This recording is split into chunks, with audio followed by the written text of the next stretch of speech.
Mi invitado de hoy, Delcy Rodríguez, canciller de la República. Bienvenida, Delcy. Gracias, doctor. Tú has dado muchas vueltas en los cargos del gobierno, ¿no? Ahora, este es muy particular, especialmente por el momento que está viviendo el mundo y Venezuela particularmente. Ahora, ¿cuál consideras tú que es el mayor desafío para tu gestión, pues? Cada vez el mayor desafío para Venezuela. Claro. Bueno, principalmente, doctor, en la defensa y la integridad de Venezuela. La promoción que nosotros podemos dar en el país, no solamente sobre la identidad cultural de Venezuela, que es riquísima históricamente, sino también lo que tiene que ver con el modelo que nosotros hoy estamos promoviendo y estamos defendiendo. Creo que ese es un modelo que choca con los estándares mundiales y con los estándares mundiales de centros imperiales, más no con los estándares mundiales de aquellos países que creen la reconfiguración geométrica del mundo en una promoción que sea definitivamente un modo de vida de prosperidad y de felicidad para los pueblos. Un tema que se suscita permanentemente y que forma parte del ataque prácticamente cotidiano es el que se refiere a los derechos humanos.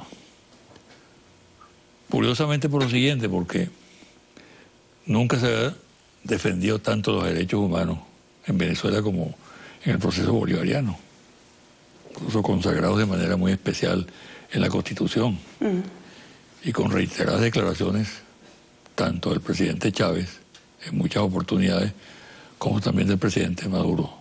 Se pudiera decir que una piedra angular de la política interna y exterior de Venezuela es precisamente los derechos humanos. ¿Por qué atacan por allí? Absolutamente los derechos humanos, como usted bien lo dijo, doctor. Quienes realmente fuimos víctimas de violaciones de los derechos humanos en el pasado, durante la Cuarta República, sabemos que no ha existido en la historia política de Venezuela un gobierno que haya promovido y defendido y estandarizado constitucionalmente los derechos humanos, como lo hizo el comandante Chávez y el gobierno de la República Bolivariana de Venezuela.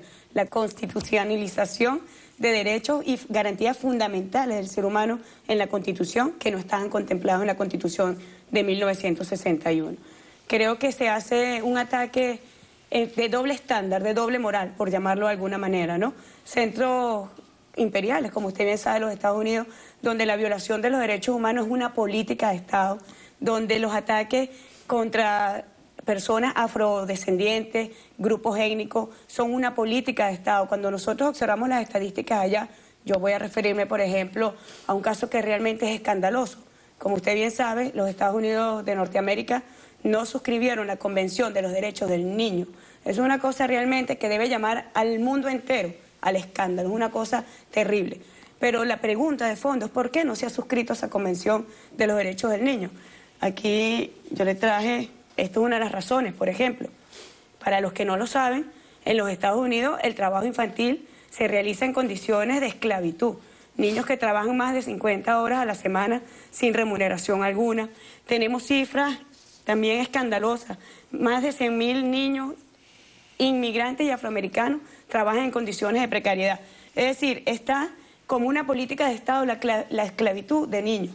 Y esa es la razón principal por la cual los Estados Unidos pues, no ha suscrito la Convención de los Derechos de los Niños. Una cosa que debería llamar a la reflexión al mundo entero, sobre todo un país que pretende erigirse como el policía juzgador de otras naciones sobre materia de los derechos humanos. Lo otro tiene que ver con el caso de la discriminación racial.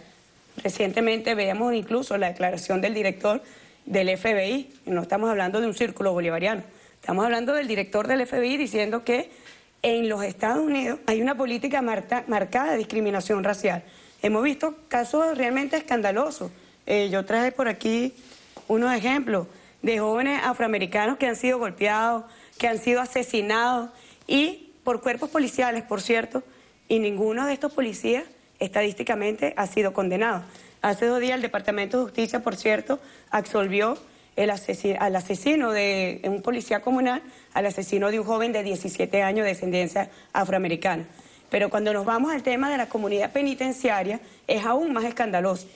2,5 millones de personas están privadas de libertad en los Estados Unidos. Por cierto, el país con mayor índice de privados de libertad en el mundo entero. Los Estados Unidos suele lucirse en ser algo de lo más grande en el mundo por todas sus estadísticas, pero lamentándolo mucho, estadísticas negativas. De ese 2,5 millones de personas que están privadas de libertad en los Estados Unidos, el 37% se refiere a afroamericanos. Pero más terrible aún, cuando llegamos al tema de las sentencias, quienes son condenados, el 60% son personas afroamericanas. Cuando nos vamos al tema de la pena de muerte, bueno, una cosa terrible. Las estadísticas señalan que el 75%, escúchese bien, el 75% personas que son condenadas a pena de muerte son de descendencia afroamericana. Un país marcado realmente por la discriminación racial. Conclusión. En esta materia, los gobiernos de Estados Unidos no tienen autoridad moral. Conclusión, lo peor que tiene la clase política de los Estados Unidos es su doble estándar para juzgar, pero no para verse y no para ver los terribles problemas que tiene en sí misma como sociedad. Aquí la oposición sostiene que en este momento Venezuela es un país aislado, ¿no? Hace declaraciones muy contundentes en ese sentido e invoca las reuniones del Parlamento Europeo, por ejemplo, o declaraciones en algunos países como España, etcétera, ¿no? Y le atribuyen un peso fundamental, ¿no? ¿Está aislada o no Venezuela en el contexto mundial? Absolutamente. Lo que pasa es que si usted ve la política desde su ombligo, a lo mejor su ombligo le está informando algo que es completamente erróneo. Cuando nosotros vemos el apoyo, además reiterado, de los bloques regionales, de UNASUR, de CELAC, de ALBA, de Mercosur, del G77 más China, de los BRICS, de los países no alineados, bueno, es prácticamente mayoría en el mundo. Ahora, ¿quiénes venden esa mentira sobre Venezuela? Los centros imperiales mediáticos. Sobre el mundo, no solamente contra Venezuela, sobre el mundo se ha desatado, doctor Rangel, una campaña de los poderes hegemónicos mundiales, el poder financiero, el poder económico, el poder mediático, el poder cultural a través de esa maquinaria cultural y opiniática llamada Hollywood. Todo, y el poderío obviamente militar. Yo decía en mi discurso en las Naciones Unidas recientemente, esta semana en el Consejo de Seguridad, que el gasto militar total mundial asciende a 1.747 billones de dólares. Y de ese monto global, solamente el 37% está distribuido o concentrado en los Estados Unidos.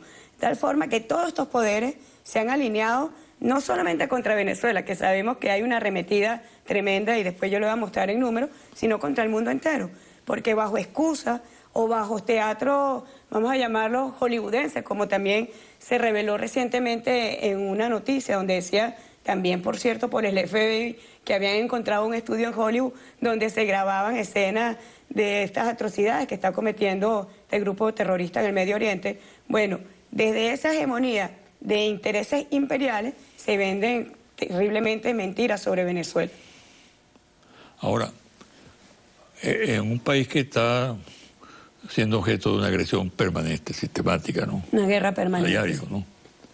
El cargo que tú tienes, canciller de la República, debe trazar una política de acuerdo con esa situación, ¿no? En este contexto, ¿cuál es la política de la Cancillería? No puede ser la política tradicional de una Cancillería de un país que no tiene esos problemas, ¿no? Estamos indudablemente en una emergencia y hay que dar respuestas inteligentes, apropiadas a esa situación. A grandes rasgos, ¿cómo lo defines tú? Fíjese, yo creo que lo principal, hay algo muy importante que debe llamar a la reflexión a la comunidad internacional.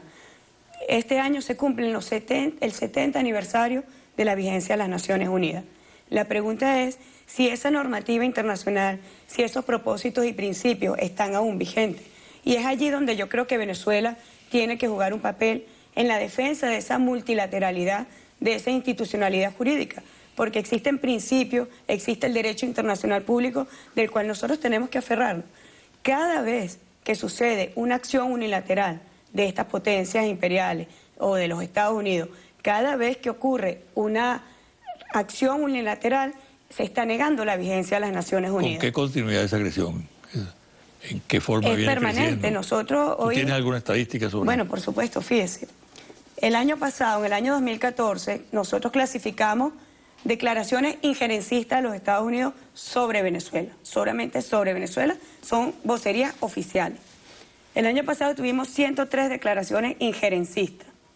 Solamente en lo que va de este año, enero y febrero, llevamos Injerencista 65. quiere decir que se meten en los asuntos En los internos. asuntos internos. Recordemos que el principio de no intromisión en los asuntos internos de la política de un país, que responde además al principio de la independencia, al principio de la soberanía de los estados, fue concebida en el 20º aniversario de las Naciones Unidas. Es un principio permanentemente violentado y nosotros reiteradamente así lo denunciamos.